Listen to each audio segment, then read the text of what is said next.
Hello, welcome to our YouTube channel Education Swag. Dear student, today we are going to learn about verb. Dear student, इस video में आज हम लोग verb के विषय में सीखेंगे. So let's begin. सबसे पहले हम जानेंगे कि verb क्या है. Dear student, a verb is a word which says something about a person, place or a thing. Dear student, verb एक ऐसा शब्द है जो किसी व्यक्ति, वस्तु या स्थान के बारे में कुछ चीजें बताता है. कुछ बताए उसे हम वर्ब कहेंगे. यानी व्यक्ति, वर्ब, वह व्यक्ति, वस्तु या स्थान के बारे में कुछ हमें बताता है. या हम कह सकते हैं डियर स्टूडेंट, यहाँ नेक्स्ट डेफिनेशन हमको दिया गया है कि हम अच्छे से समझ सके कि क्या वर्ब है. आइए नेक्स्ट डेफिनेशन क्या है हम देखते हैं. A verb is a word that informs about an action, possession or state of being. Dear student, verb एक ऐसा शब्द है जो कि एक कार्य, अधिकार या होने की अवस्था के बारे में सूचना देता है. उसे हम verb कहते हैं. एग्जाम्पल से बच्चों हम समझेंगे. जैसे फर्स्ट एग्जाम्पल है आपका मोनू इट्स अ मैंगो. यहाँ मोनू के विषय में बताया जा रहा है कि मोनू एक आम खाता है. यहाँ पर खाना क्या है? एक क्रिया है, एक कार्य हो रहा है. जैसा कि मैंने लिखा है एन एक्शन. तो यहाँ पर इट्स क्या हो गया बच्चों? आपका वर्ब है. इसी तरीके से संदीप लाफ्स, संदीप हंसता है, जो कि एक एक्शन है, एक क्रिया है, जो कि कोई कार्य, हंसने का कार्य कर रहा है. तो इसलिए यहाँ पर लाफ्स आपका क्या हो गया? एक वर्ब हुआ.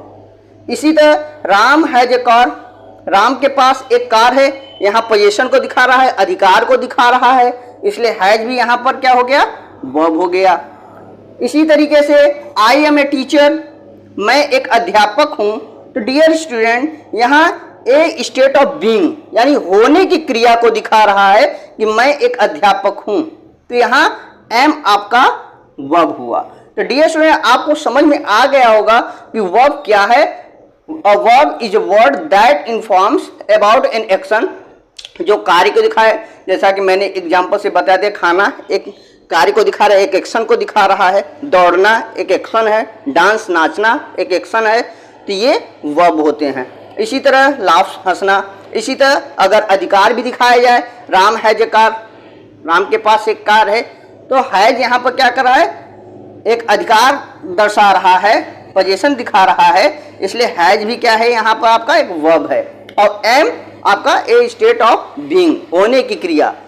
तो इसलिए एम भी क्या है? आपका यहाँ पर वर्ब है. डियर स्टूडेंट, तो हम वर्ब के विषय में जान गए हैं. अब हम टाइप्स ऑफ वर्ब्स को देखते हैं. आइए अब हम लोग टाइप्स ऑफ वर्ब को देखते हैं. तो so verb, types of verb में हम लोग पढ़ेंगे main verb, helping verb, linking verb, transitive verb, intransitive verb, finite verb, non finite verb. Dear student, ये सारे टाइप्स ऑफ वर्ब हैं. तो सबसे पहले हम मेन वर्ब को समझते हैं. मेन वर्ब को हम एक्शन वर्ब या प्रिंसिपल वर्ब, ऑर्डिनरी वर्ब या लेक्सिकल वर्ब भी कह सकते हैं. डियर स्टूडेंट, आइए अब हम लोग मेन वर्ब को समझें. A verb that shows action is called an action और मेन वर्ब. वह क्रिया जो कि एक्शन को दिखाए उसे हम एक्शन वर्ब या हम मेन वर्ब कहते हैं. एग्जाम्पल से वी वॉश आवर क्लॉथ्स. हम अपने कपड़े को धोते हैं. यहाँ पर वॉश क्या कर रहा है? एक्शन दिखा रहा है. तो डियर स्टूडेंट, यहाँ पर वॉश क्या हो गया? मेन वर्ब हो गया. The action can be either physical और mental. Dear student, action verb आपका फिजिकल हो सकता है या मेंटल हो सकता है. इसलिए एक्शन वर्ब के टू काइंड्स हैं, फिजिकल और मेंटल. डियर स्टूडेंट, कभी कभी हम देखते हैं कि जो कार्य है वो दिखता है और कभी कभी वो कार्य तो हो रहा होता है लेकिन वो दिखता नहीं है. आइए समझते हैं इसको हम. जैसे physical action, it describe movement that can be seen. यह ऐसे मूवमेंट को डिस्क्राइब करता है जो कि देखा जा सकता है. जैसे कि अगर प्ले, रवि प्लेज, रवि खेलता है, रवि को खेलते हुए हम देख सकते हैं. तो यह मूवमेंट को हम देख सकते हैं, इसलिए इसको फिजिकल एक्शन कहेंगे. इसी तरह डांस नाचना, स्विम तैरना, गो जाना एक्सेट्रा। तो इस तरह ये क्या है, फिजिकल एक्शन है। या मेंटल एक्शन क्या है बच्चों, it describe movement that can not be seen, feel अनुभव करना, आई फील आपका क्या है, वर्ब है, कार्य हो रहा है लेकिन उसे हम देख नहीं सकते, इसलिए इसे मेंटल एक्शन या मेंटल वर्ब कहते हैं। इसी तरह थिंक सोचना, इसको हम देख नहीं सकते हैं। इमेजिन कल्पना करना, ड्रीम स्वप्न देखना, विश कामना करना या इच्छा करना, तो ये वर्ब हम देख नहीं सकते हैं, इस मूवमेंट को हम देख नहीं सकते, इसलिए हम इसे मेंटल एक्शन कहते हैं। और इसे हम देख सकते हैं, इस वर्ब को हम देख सकते हैं, इसलिए इसे हम फिजिकल एक्शन कहते हैं। तो डियर स्टूडेंट आपको समझ में आ गया होगा कि वर्ब के टू काइंड्स, मेन वर्ब के टू काइंड्स हुए, फिजिकल एंड मेंटल। फिजिकल को हम देख सकते हैं, कार्य होते हुए देख सकते हैं, और मेंटल को देख नहीं सकते हैं जबकि वो मूवमेंट होता रहता है। क्लियर बच्चों।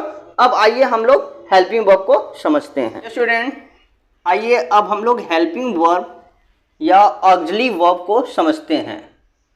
हेल्पिंग वर्ब क्या है, the verb which helps main verb to complete the meaning of the sentence is called helping verb.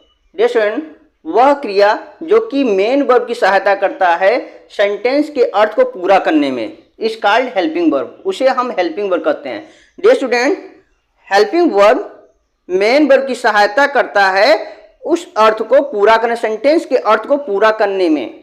आइए एग्जांपल से हम लोग समझते हैं, जैसे कि I have done my homework, मैंने अपना गृह कार्य कर लिया है। जैसा कि ये प्रेजेंट परफेक्ट टेंस है, क्या कर रहा है, ये मेन वर्ब की सहायता कर रहा है इस अर्थ को पूरा करने में।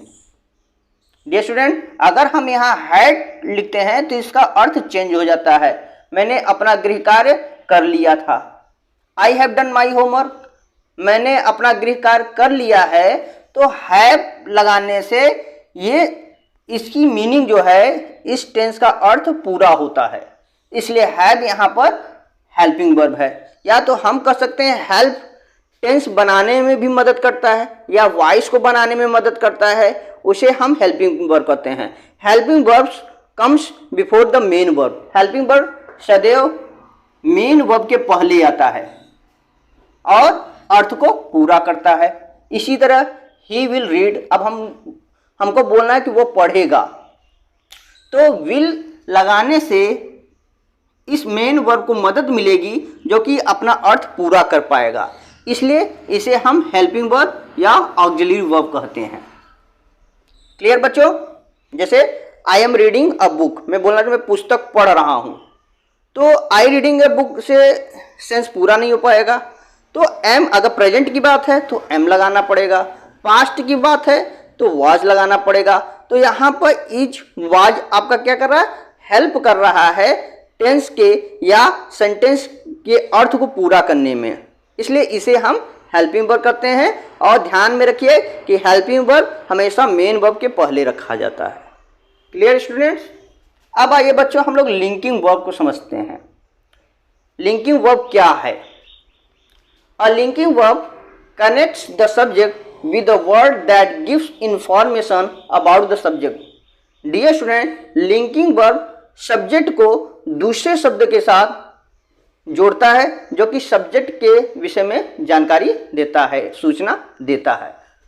जैसे राम इज ए टीचर, अगर हम कहें राम ए टीचर तो सेंस पूरा नहीं हो रहा है, तो इज क्या कर रहा है, राम को और दूसरा शब्द दूसरा वर्ड अ टीचर से जोड़ रहा है, इसलिए जोड़ने का जो काम करता है उसे हम लिंकिंग वर्ब कहते हैं।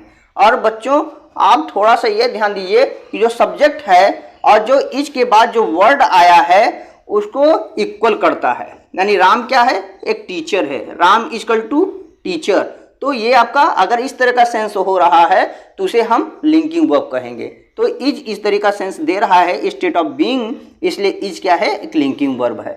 अगर हम कहें ही हैज अ बुक, उसके पास एक पुस्तक है, क्या ही बराबर बुक, ही को हम बुक बोल सकते हैं, बुक को ही बोल सकते हैं, नहीं, ये अधिकार दिखा रहा है, इसलिए हैज यहाँ पे लिंकिंग वर्ब नहीं है। लिंकिंग वर्ब मतलब राम इजकल टू टीचर, यानी एक टीचर कौन है? राम है। राम क्या है? राम कौन है? राम एक टीचर है।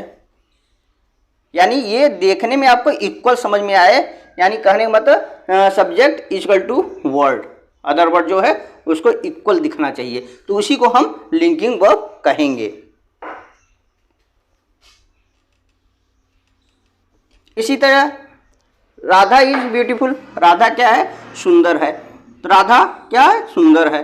तो ये क्या है? जोड़ने का काम कौन कर रहा है? इज कर रहा है। तो इज यहाँ पर क्या हो गया? लिंकिंग वर्ब हो गया।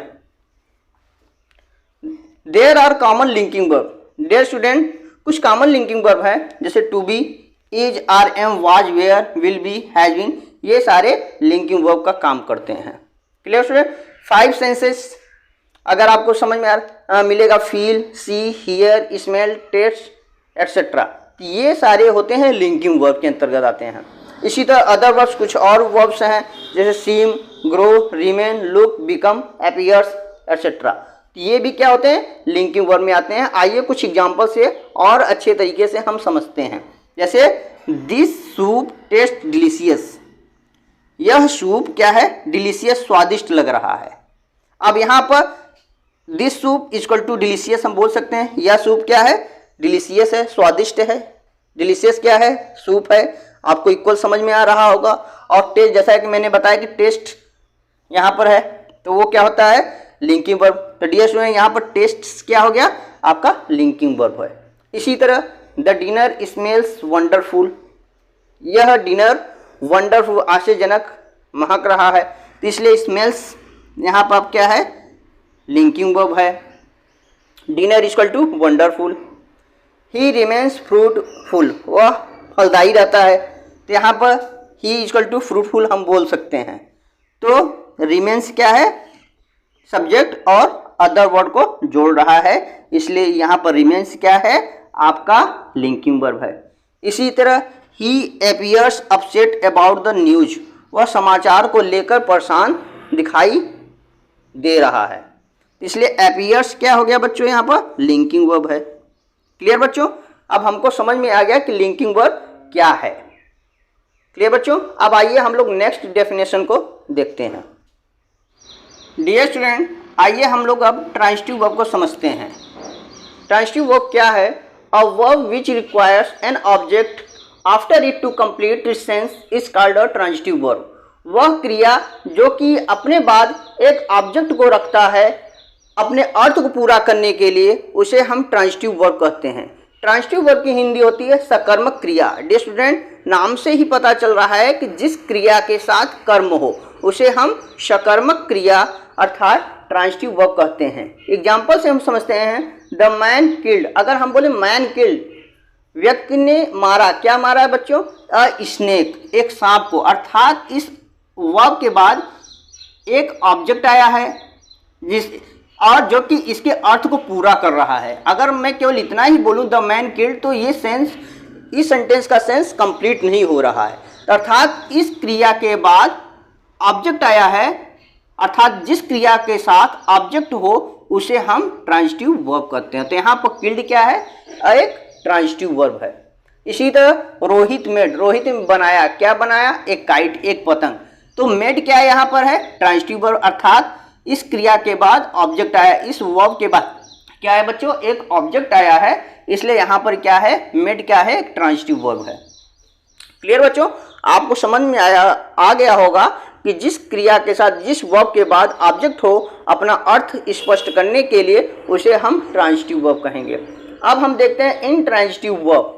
अ verb which does not require an object to complete its sense but makes good sense by itself is called an intransitive verb. वह क्रिया जिसे अपने अर्थ को स्पष्ट करने के लिए एक ऑब्जेक्ट की आवश्यकता नहीं होती है, लेकिन यह खुद ही अपना सेंस, अपना अर्थ पूरा कर लेता है, उसे हम इंट्रांजिटिव वर्ब, अकर्मक क्रिया कहते हैं। अकर्मक क्रिया अर्थात जिस क्रिया के साथ कर्म न हो। क्लियर बच्चों?